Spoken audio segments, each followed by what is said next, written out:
Good morning, my name's Tom, and today's video is a little bit on the touchy side. We're going to be talking about Ye, or the artist formerly known as Kanye.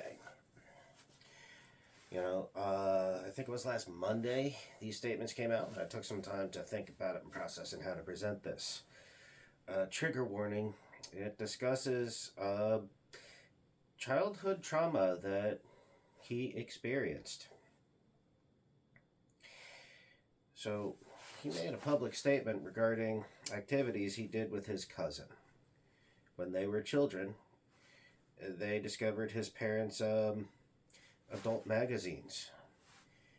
And the two of them decided to recreate what they saw in those magazines. Now, this took place over...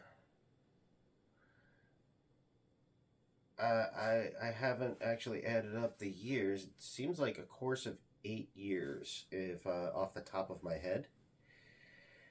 So, you've got a problem there.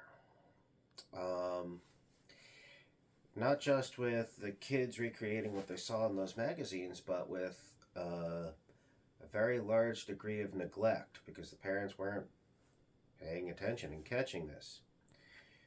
Ye has, in the past, explained that he has a diagnosis. He's publicly confirmed that he's bipolar.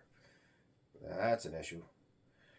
And on top of everything else. And then, with some of his past behavior, it turns out the problem is he's been drinking and he's not in control of that.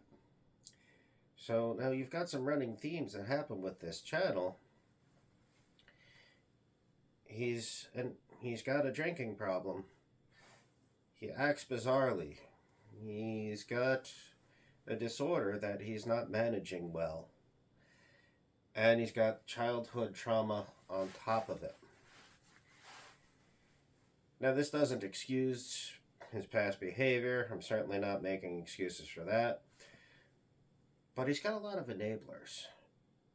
And no matter what he does, a lot of people will say, well, this is his genius marketing, including with this public disclosure of his childhood trauma. It's not marketing. He was trauma dumping.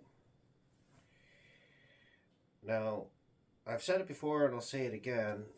When you're trying to get to the bottom of an addiction problem with somebody, the question you need to be asking isn't, why are you drinking or why are you using?